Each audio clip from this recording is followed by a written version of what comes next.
brought to book. This has got to stop immediately. Justice Mathematics said in a stern voice, rapping the hammer for silence in the court. He pushed back the horn-rimmed glasses up his nose and glared first at Mahesh and then at the crowd in the court. Everybody respected him, even Mahesh. So a pin-drop silence fell in the court instantly. Let us proceed.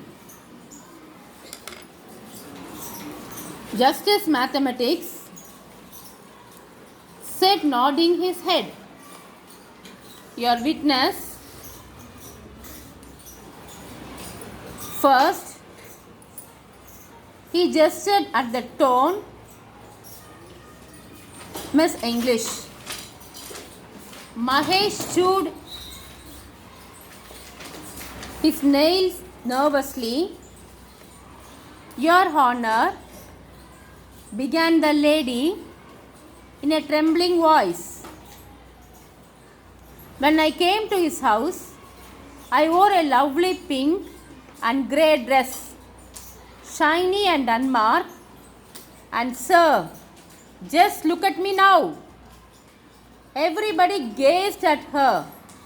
Her dress was unrecognizable, covered with ink and grease spots, mercilessly dog-eared, and two corners chewed away. She looked a wreck. Tears rolled down Mrs. English's cheeks, offering her a handkerchief. Justice Mathematics asked gently, how did it happen, Miss English? Well, sniffed Miss English, this boy, she pointed at Mahesh, brought me home a few months back, but never bothered to cover me properly with the nice brown paper his father had bought. Did Mahesh not get scolded and punished in school for that? Justice Mathematics enquired. Oh, yes, he was. Repeatedly, said Miss English in a tearful voice.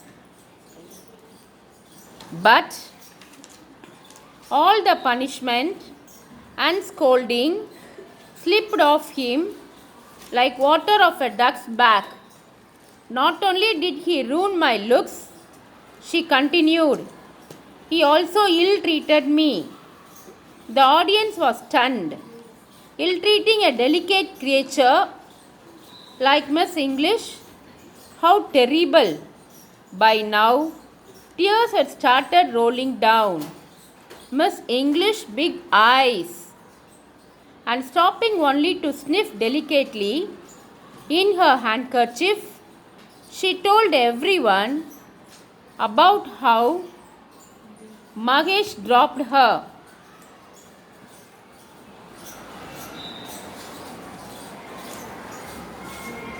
Carelessly stuffed her somehow in his crammed bag. Sometimes next to the lunch box, dripping with oil, Mahesh turned red as many pairs of eyes glared at him. Oh, why had not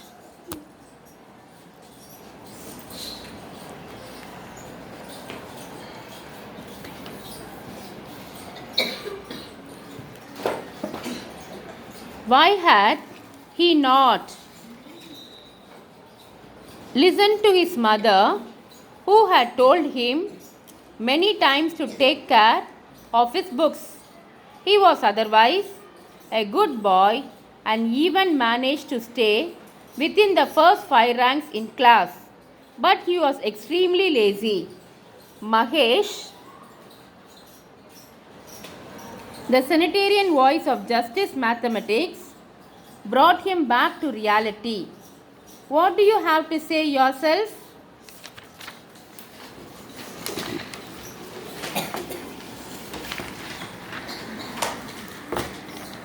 Mahesh managed to mumble an apology. "I'm sorry, sir." "What do you mean by saying sorry?" screamed Justice Mathematics. "You have to undo what you have done. Do you understand?" He looked above the top of his glasses and seemed as if he would like to bite Mahesh. Next, he barked at the peon. Mr. Geography stood up shakily and went to the witness box. He was in a worse condition than Miss English. He had no cover. The contents page was hanging in on its last threads, but the worst part were the maps.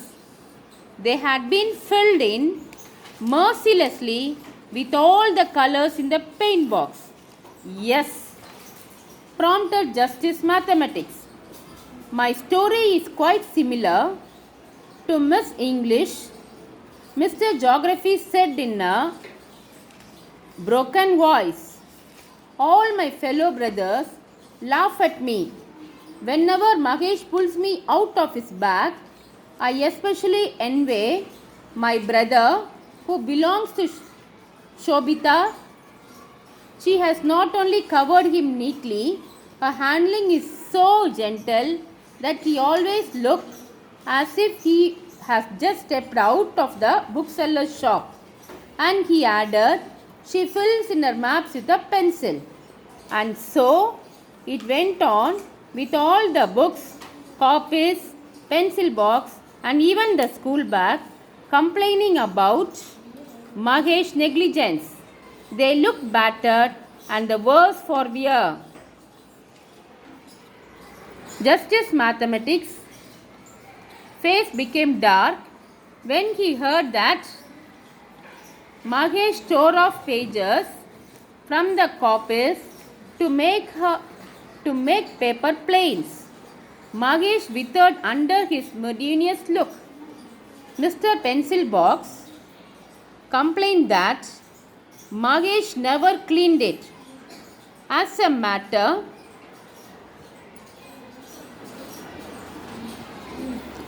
of fact, he had covered the court floor with pencil shaving the moment he had stood up as a witness and accidentally opened himself. This was not all. Mahesh shooed him whenever he got stuck for an answer. He pointed at his pockmarked body for everyone to see. The elderly and ponderous Mr. Schoolbag lumbered to the witness box with his broken straps and buckles dropping behind him. "I might as well be a sack of cement," he began in a grave voice, "as that is how I treated Mahesh. Never pats me the night before as all sensible children do, but leaves it till the very last moment, and then naturally there isn't any time to do anything but cram everything in anyhow, with the result neither my friends inside nor I am happy." "Your Honor," piped a small voice, "I also want to say something." Justice Mathematics looked carefully and found that the voice belonged to a small notebook, much in the same condition as others. "All right," he nodded. "Please come to the witness box." The young master notebook marched to the witness box and took the oath. "Your Honor, it has become a regular practice and I don't know how long I will be able to bear it." He stopped all choked up.